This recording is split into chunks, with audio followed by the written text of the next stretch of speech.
काही खाऊन घेतेस का? भूक लागली का? मला भूक नाही लागलीये. तुला तुला कळत नाहीये का? मला मला राग येतोय. मला खूप राग येतोय. असं ना मला कुणाला तरी ना असं मारावंसं वाटतंय. मला जोरात मारावंसं वाटतंय. असं ना असं राग होतोय. खूप एनर्जी आहे आतमध्ये. खूप ती मला काढायची आहे बाहेर. मला नाही सुचत आहे काय करू मी.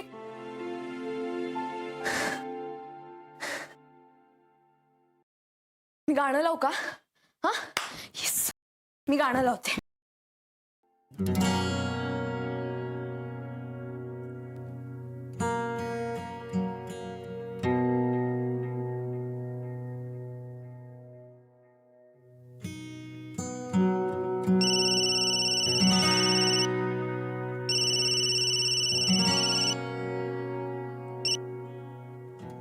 हा माई बोल.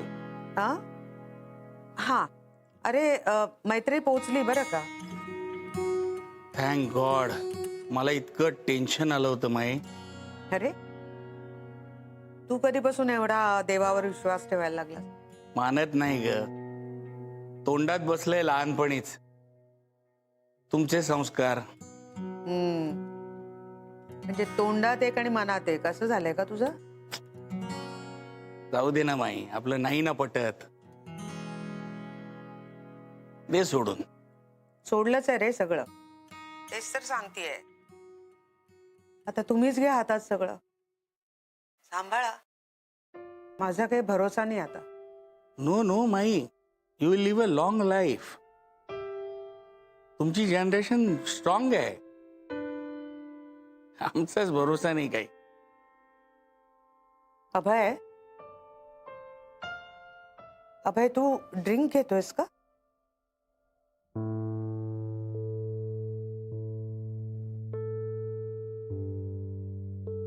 तुझ्यापासून कधीच काही लपत कसं नाही ग? लहानपणी आठवतं तुला?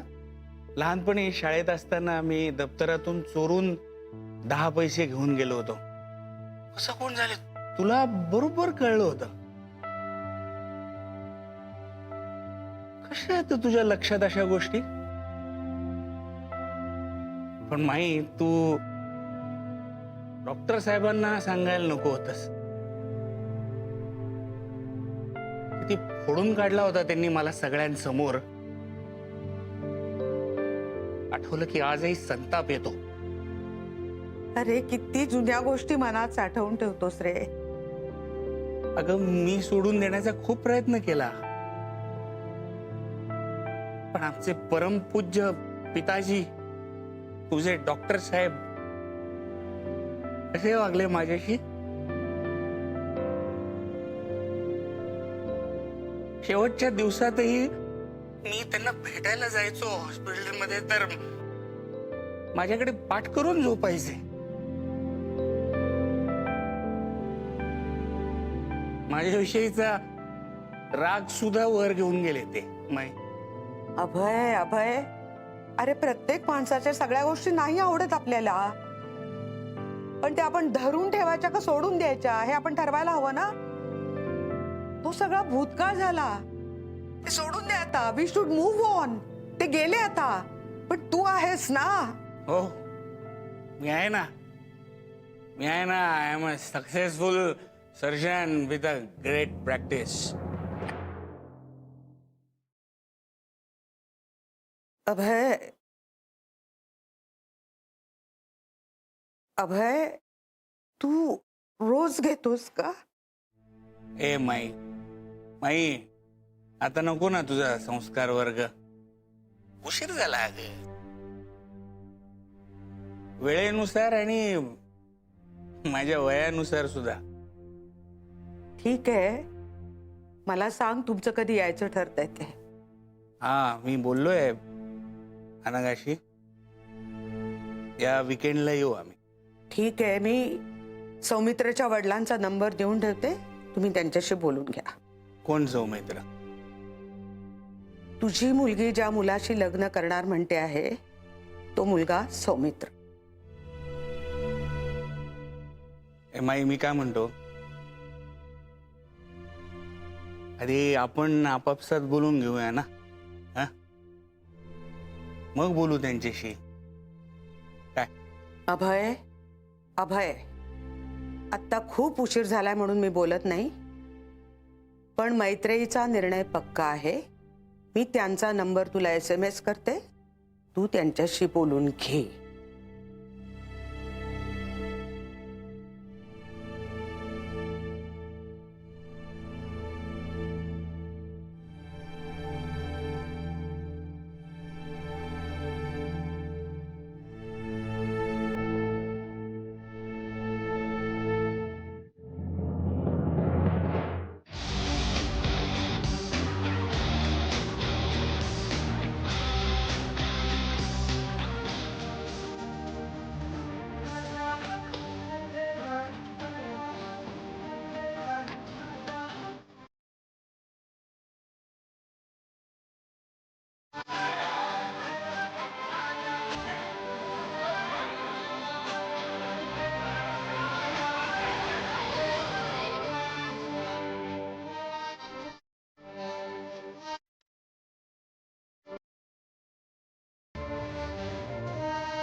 सुटल्यासारखं वाटतंय.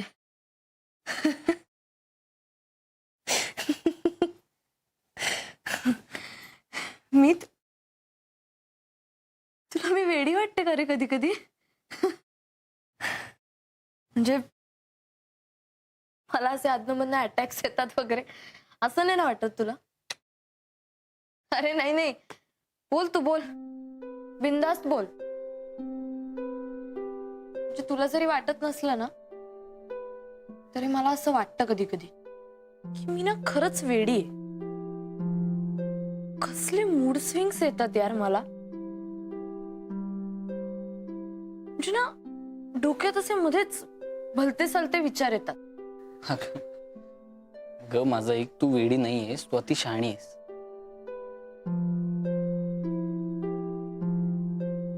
अगं म्हणजे तशी तशी अतिशहाणी नाही,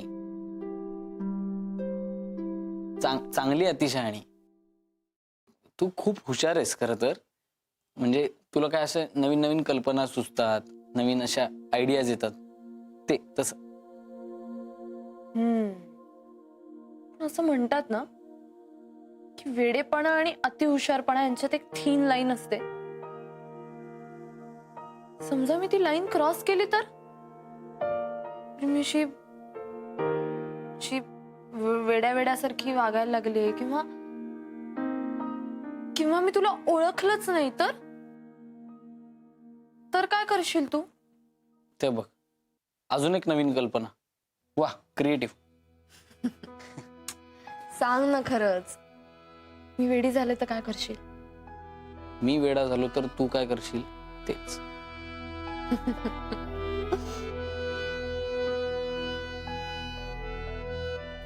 मीत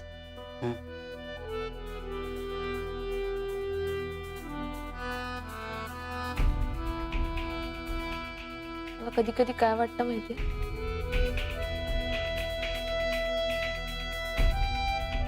मी ना माझं आयुष्य वाया घालवते.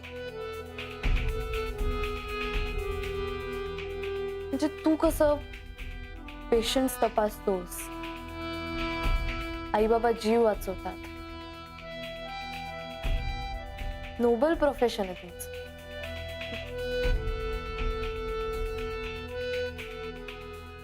माझं कसलं फालतू आहे आवाज वगैरे काढायचं. काही काय बोलतेस तू? मग काय, मग सगळ्यांनी सरसकट डॉक्टर व्हायचं का? असं झालं तर काय मज्जा येईल ना. म्हणजे कुणीच कुणाला पैसे द्यायचे नाही, एका डॉक्टरनी दुसऱ्या डॉक्टरला तपासायचं. वा वा वा, अजून एक आयडिया. काय डोकं थांबतच नाही आज. आता तू जे करतेस त्यात तू तू चांगलंच करतेस ना. नाही रे, आपली छोट्याशा डबक्यात खेळतीये फक्त. काय काय भारी भारी आर्टिस्ट असतात माहितीये माझ्या फील्ड मध्ये. मला ना असं वाटतं की मला जर जगातलं भारी व्हॉइस ओव्हर आर्टिस्ट व्हायचं असेल ना तर मी हॉलिवूडला गेलं पाहिजे. खूप स्कोप आहे तिकडे. इकडे ना सगळं लिमिटेड आहे, मज्जा नाहीये. एक काम कर, तू उद्याच जा हॉलिवूडला आणि एकदम भारी होऊनच परत ये.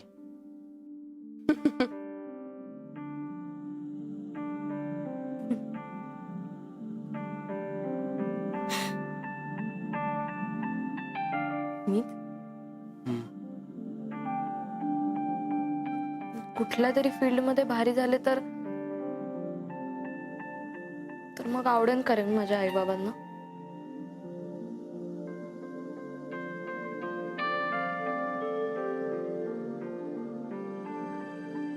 बघ कसं आहे मैत्री, आपण कधीच दुसऱ्यांसाठी काम करू नये. तू जे करतेस ना तू स्वतःसाठी कर. म्हणजे आई बाबांवर किंवा त्यांच्यावर चिडून असं करणार असेल तर करूच नको.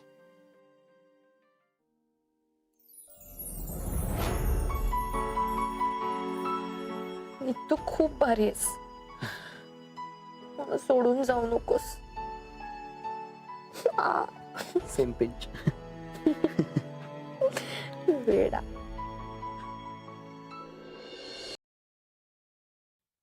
अरे बाबा, झोपला नाही? किती वाजले? ए विघ्नेश, इकडे इकडे. हा बघ, हा जोक काय मस्त आलाय, ऐक जरा. हे बघ, पाकिस्तानला इंग्लिशमध्ये पाकिस्तानच म्हणतात, मग भारतालाच इंग्लिशमध्ये इंडिया का म्हणतात? काय म्हणतात तर ऐक. I for independent, N for nation, D for declared, I for in and A for August, India. कळलं का? कळलं का भारताला इंडिया का म्हणतात इंग्लिशमध्ये? बाबा तुम्ही खरंच इतके इनोसंट आहात? नाही म्हणजे तुमचा या मेसेजवर विश्वास बसतोय. काय झालं ना बसायला? हे मेसेज खरेच असतील ना. आता याच्यावर छापून आलेत म्हटल्यानंतर ते खरेच असणार. त्यांची टेस्टच घ्यावी लागणार आहे बहुतेक. हे बाबा, काल मला एक मेसेज आला की तुम्हाला 1 करोड रुपयाची लॉटरी लागली आहे तर बँकेचे डिटेल्स पाठवा. काय सांगतोयस? तुला 1 कोटी रुपयाची लॉटरी लागली? हा. अरे क्या बात आहे बेटा. पण त्यांना लगेच काय पाहिजे ते पाठवून दे. 1 कोटी रुपये कशाला म्हणतात तुला कळतंय का? कल्याण होईल आयुष्याचं. वेड्या, दे पाठवून त्यांना. मस्त, 1 कोटी, क्या बात आहे. बाबा काय? अहो, रस्त्यावर येऊ आपण सगळे. हा? काय बोलताय तुम्ही? तुम्ही आधी मला प्रॉमिस द्या, काय काय या पुढे जे काही डिसिजन घ्याल त्याआधी मला विचाराल. काय म्हणजे काय? अहो बाबा, हे सगळे फ्रॉड मेसेज असतात. हो, हा? ती लोक आपल्याकडून डिटेल्स घेतात आणि आपल्या खात्यातले पैसे काढून घेतात. बापरे, काय सांगतो काय तू? ते जाऊ दे, तुम्ही आधी माझ्या डोक्यावर हात ठेवून शपथ घ्या, काय? या अशा फ्रॉड मेसेजवर तुम्ही विश्वास ठेवणार नाही. ओके? नाही बाबा, अहो माझं शिक्षण बाकी आहे, माझं सगळं काही बाकी आहे, मला आयुष्यात फार पुढे जायचं. बाबा तुम्ही आताच, तुमच्या सॅलरीवर सगळं माझं डिपेंड आहे. हो काय तुम्ही नाही, तुम्ही आधी मला वचन द्या, वचन द्या, वचन द्या. हं? काय रे काय झालं डोकं का चेपून घेतोयस तू बाबांकडून ग माझं बाबू त्यांना समजाव. हा कसला तरी फ्रॉड फालतू मेसेजवर विश्वास ठेवताय. नाही ग नाही. हे असल्या मेसेजवर ठेवणं इतकं मूर्ख आहे का मी? माझा विश्वास नाहीच आहे या मेसेजवर. सहज आपली गंमत म्हणून बसल्या बसल्या त्याची फिरकी घेत होतो. कशासाठी सौमित्र अजून आला नाहीये त्याला फोन करा ना पहिला सौमित्राला आत्ता मगाशी फोन केला ना आपण. येतो म्हणाला ना तो घरी. सारखा सारखा फोन काय करायचं त्याला? मग दाते गुरुजींना मेसेज टाका त्यांना म्हणावं की साखरपुड्याची तारीख ठरवायला आम्ही उद्या सकाळी येतो ताते गुरुजींना आत्ता इतक्या रात्री मेसेज पाठवायचा? नको, उद्या सकाळी करू आपण. राहू दे. बरं तो आला बघ सौमित्र. काय रे हा जेवून आलायस का न जेवता आलायस जर जेवून आला असलास ना तर सगळं जेवण डोक्यावर थापणार तुझ्या थांब थांब थांब जरा थांब. तू इतक्यात आलाय, त्याला जरा बसू दे, श्वास घेऊ दे. आल्या काय त्याला लगेच? थँक्यू. अभिनंदन बेटा, अभिनंदन. मग काय साखरपुड्याची तारीख फिक्स करून आलास का? अरे काय म्हणाले तुझे भावी सासू सासरे? ते काय म्हणणार ते म्हणत असतील लाखात एक जावई मिळालाय म्हणून एक मिनिट ते मैत्रीचं मनावर घेऊन तुम्ही साखरपुड्याची तारीख बिरीक नाही ना काढली? नाही उद्या जाणार होता मी दाते गुरुजींकडे सगळं ठरवायला अरे आता खर्च वाढणार. हे मला पहिल्यांदा काहीतरी ऍडजस्टमेंट करायला पाहिजे. ऐका ना बाबा, इतर वेळेस मी खूप गंमत करतो पण आता प्लीज गंमत नको. हे बघा, तुम्ही नेट बँकिंग वापरणार नाहीये. उद्यापासून नेट बँकिंग बंद. फुकटची रिस्क नको. नाहीतर 1 2 3 4 त्याच्याच लग्नाच्या मंडपाबाहेर जोडी घेऊन बसायला लागेल. ए मी इथं काहीतरी सिरियस बोलतोय. हे बघ, मी पण सिरियसच बोलतोय.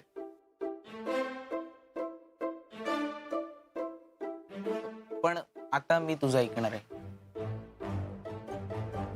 हे बघा, आई बाबा, मैत्रीचे आई बाबा आल्याशिवाय साखरपुड्याचं काहीही फिक्स नाहीये. कळलं का? ते आल्याशिवाय काहीही फिक्स नाहीये.